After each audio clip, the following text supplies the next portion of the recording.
Colonizing is decolonizing, obviously, our institutions, but also ourselves, understanding how we participate in this settler project. You know, a Zionist the other day told me something like we were at Square Victoria, and he was really, really pissed off the fact that I was, you know, pro-Palestinian and stuff like that. And he said, well, you know, if you're for Palestine, why aren't you for the natives? Well, he called them the other word that I won't even say, because that just goes to show the understanding of these people, of these, you know. And I told him, and he was like, well, you're a settler here. I was like, we're all settlers here. You know, it's not something that takes away from you to acknowledge your position as a settler in Canada or in Quebec. It doesn't take away. It actually brings something as like humbling experience, right? To be like, okay, I'm a settler. Yes, there's been historic wrongs that have been done. And maybe within my life, you know, what I can do from the smallest to the biggest, well, maybe I can try to atone, to create relationships with First Nations communities that are more sustainable. And the first thing to do for me, and that's just a little gesture that didn't take any time, was to put Muniyang Chojage, right? Which are the two traditional names of Montreal, of this land. And obviously Montreal has probably had a lot of other names that we've unfortunately forgot, because every First Nation that all of these elders with their language that pass away, it's wealth that we lose forever. I think there's something like 21 words in Inuktitut to say snow, because there's different types of snow. You know, and we even see it here, right? There's that slushy snow. There's that snow at, you know, minus 20 when it's like, you know, so cold that it's almost can't snow. But it's like, you know, so that just goes to show that maybe, you know, for getting your car out of snow, if you knew the words, maybe you would know how to handle that situation. You know what I mean? If you want to just go expand a bit on that, you said we're all settlers here. Mm-hmm. And I was wondering, I mean, considering you're closer to me to that subject, and for me, it's important to be honest with myself also. How does a First Nation person look at me or you that lives in the city of his forefathers? Mm-hmm. How do they look at us? Mm-hmm. Do they look at us as settlers, or do they look at us like what exactly? Mm-hmm. I think it's going to change, obviously. You know, it depends on the person. Because the reason is most Palestinians look at Israelis as settlers, right? Yeah. Obviously, I mean, there's a big gap in terms of like how many years, and maybe that will change. But the reason I'm asking is it's interesting for me to understand their perspective. I think that, you know, having traveled in a few Indigenous communities, you know, sometimes, you know, you get that, oh, you're just a white or whatever, which is fair. You know, I think that, you know, you obviously have to understand that, you know, there is this colonialism is still happening right now, right? It's still happening. It hasn't stopped. You know, it's still happening on most reserves. The fact that reserves don't even have drinking water, you know, is colonialism, right? And so anger is normal. I mean, who wouldn't be angry, right? If you're growing up with all of this intergenerational trauma, with you know, in communities where, you know, kids were forcibly removed from their families, put into residential schools. A lot of them didn't come back. The trauma that creates in small, close-knit communities. These are small, close-knit communities. Everybody knows each other, you know. One of the biggest communities in northern Quebec is Kuujjuaq. And Kuujjuaq, it's Inuit community. And the Inuit community of Kuujjuaq is around 300,000, 400,000, you know. So it's like crazy, right? It's nothing.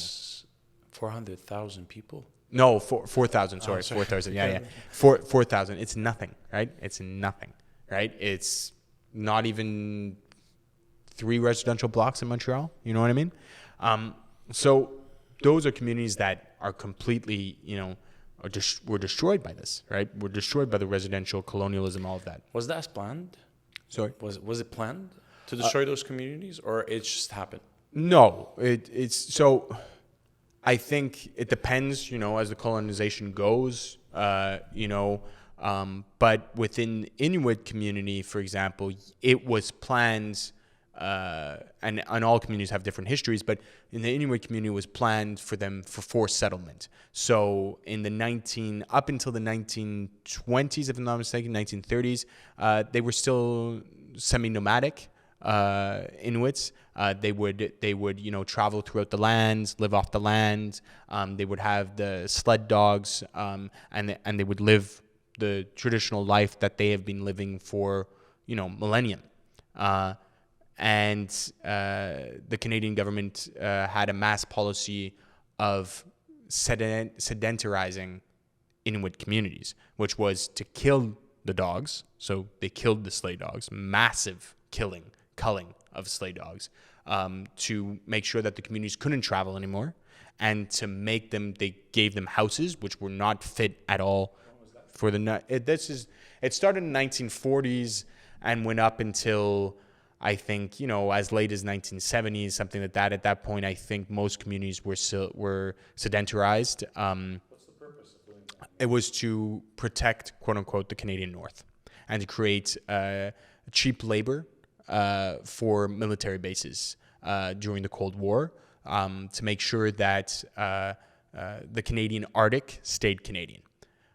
With the Soviet Union on the other side, it was this whole idea of, we're not going to get a lot of people that are going to want to come up north. We have this population, but this population is nomadic. They don't stay in one place. So we're going to ensure that they have to stay in one place, and that's one of the biggest tragedies of in Canadian history, is the culling of the sleigh dogs that a lot of people don't know about, and the fact that we forced all of these communities to stay in these communities, in sedentarized in communities, in houses that were not built for the climate. So you have a huge issues of 14 people living in a 2-room house, with mold, with all of this stuff, horrendous living situations, and that's still ongoing. That's still ongoing. So there's that. I think there's people that obviously is anger, but you know what? Most times I've spoken to First Nations communities, and it's like with Palestinians too. I think that a lot of people forget that in this conflict too. I don't know what I would do if I was Native and I lived through all of that intergenerational trauma. I don't know if I was Palestinian and my whole family was obliterated. But one of the things that I have always seen within Palestinians is, one, determination, and two, this idea that they will prevail and that they will live free, and that's what they want. They don't want revenge. I don't hear a lot of Palestinians telling me that they want revenge. What they want is to live free and to live with their families. And so with First Nations, majority of the time, I don't hear First Nations people talk to me about revenge. What I hear is they want to live with dignity. They want to be respected. They want to have their cultures, to be able for their cultures to thrive, to be able to transmit their cultures to the next generations. And so actually they want settlers and people like us, non-Indigenous Canadians and Quebecers, to take an interest in what this is, because we'll all, as I said before, we'll all live better if we understand the lands we live in, and that's only possible through this Indigenous knowledge,